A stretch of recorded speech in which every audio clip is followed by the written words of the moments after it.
Hello my dear students, welcome back in my YouTube channel. और अब हम class 11 chapter number 3 और exercise है 3.16 से क्वेश्चन करने जा रहे हैं। क्वेश्चन नंबर है अपना 3.16। तो क्वेश्चन को पढ़ता हूँ बेटा। और इस क्वेश्चन में हमें क्या गिवन है, हमें इसमें ये बताना है कि कौन सा स्टेटमेंट ट्रू है और कौन सा स्टेटमेंट फॉल्स है। इसमें ए जो गिवन है हमें, उसमें सबसे पहले इसने दिया है the net acceleration of a particle in circular motion is always along the radius of the circle towards the centre. तो ए स्टेटमेंट क्या कह रहा है कि जो एक्सेलरेशन रहेगा जब भी कोई पार्टिकल या कोई ऑब्जेक्ट सर्कुलर पाथ के अलोंग क्या करेगा, रिवॉल्विंग करेगा, सर्कुलर पाथ में रिवॉल्विंग करेगा, तो उस टाइम पर ये कह रहा है कि जो एक्सेलरेशन है उसकी डायरेक्शन हमेशा सेंटर की तरफ होगी। तो ऐसा बिल्कुल फिक्स नहीं है। क्यों नहीं है? क्योंकि एक्सेलरेशन की वैल्यू सेंटर की तरफ तब ही हो सकती है जब b क्या होगा, कांस्टेंट। जब इसकी जो वेलोसिटी है वो ऑब्जेक्ट की अगर कांस्टेंट है तभी एक्सेलरेशन सेंटर की तरफ होगा, ठीक है, अलोंग टू सेंटर होगा। सो हम ये कह सकते हैं this statement is not true, क्योंकि इसमें जो पार्टिकल है उसको उसकी जो स्पीड है, उसकी जो वेलोसिटी है, वो हमें ये कंफर्म नहीं दी गई है कि वो कांस्टेंट होगी या फिर कांस्टेंट नहीं होगी। तो अगर वो कांस्टेंट है तभी एक्सेलरेशन की डायरेक्शन सेंटर की तरफ होगी। अदरवाइज अगर उसकी वेलोसिटी कांस्टेंट नहीं है, सर्कुलर मोशन में अगर ऑब्जेक्ट की वेलोसिटी कांस्टेंट नहीं है तो कोई ज़रूरी नहीं है कि उसकी डायरेक्शन सेंटर की ओर होगी, उसकी डायरेक्शन और भी हो सकती है। तो वो डिपेंड करेगी किस पर, वेलोसिटी पर। तो ये जो स्टेटमेंट है वो क्या रहेगा, वो फॉल्स रहेगा। Statement A is false. Second statement पढ़ता हूँ, क्या कह रहा है। बी वाला जो स्टेटमेंट है वो कह रहा है the velocity vector of a particle at a point is always along to tangent to the path of particle that point. ये जो बी है वो हमसे ये कह रहा है कि जो वेलोसिटी है उस पार्टिकल की वो हमेशा टेंजेंशियली होगी, इस तरीके से होगी। तो ये बिल्कुल राइट है।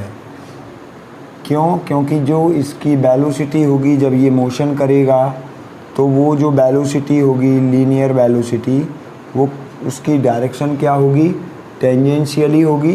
इसलिए दिस स्टेटमेंट इज ट्रू।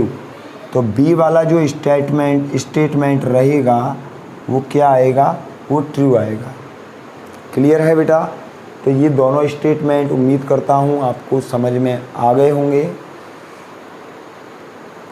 अब चलते हैं स्टेटमेंट सी की तरफ। स्टेटमेंट सी हमसे क्या कह रहा है?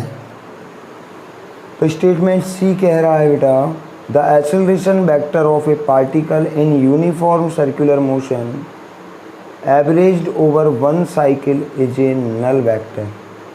तो यूनिफॉर्म सर्कुलर मोशन के लिए जो एक्सेलरेशन है वो क्या होगा, एक कंप्लीट साइकिल के लिए 0 होगा, वो ये कह रहा है। तो ये बिल्कुल राइट है, क्योंकि जब भी कोई पार्टिकल या कोई ऑब्जेक्ट है और वो इस तरीके से सर्कुलर पाथ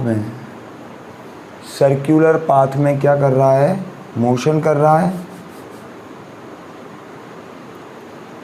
अगर वो सर्कुलर पाथ में क्या कर रहा है, मोशन कर रहा है, तो वो अगर यहाँ होगा इस जगह पर, और मान लो एक टाइम में वो यहाँ होगा इस जगह पर, तो इसका जो सेंट्रीपेटल फोर्स है, जो एक्सेलरेशन है इसका, वो इसके एक्सेलरेशन को कैंसिल कर देगा। उनकी जो डायरेक्शन होगी एक्सेलरेशन की वो एक दूसरे के अपोजिट होगी। अगर ये पार्टिकल यहाँ है तो इसका एक्सेलरेशन इसको क्या कर देगा, कैंसिल कर देगा। पार्टिकल यहाँ आ जाता है तो वही कहानी यहाँ बनेगी। तो जो जिस टाइम पर इसका एक्सेलरेशन यहाँ था और यहाँ आने पर वो एक्सेलरेशन इसको क्या कर देता है, कैंसिल कर देता है। इसलिए जो एक्सेलरेशन होगा एक कंप्लीट साइकिल के लिए, क्वेश्चन कह रहा है acceleration vector of a particle in uniform circular motion averaged over one cycle is a null vector.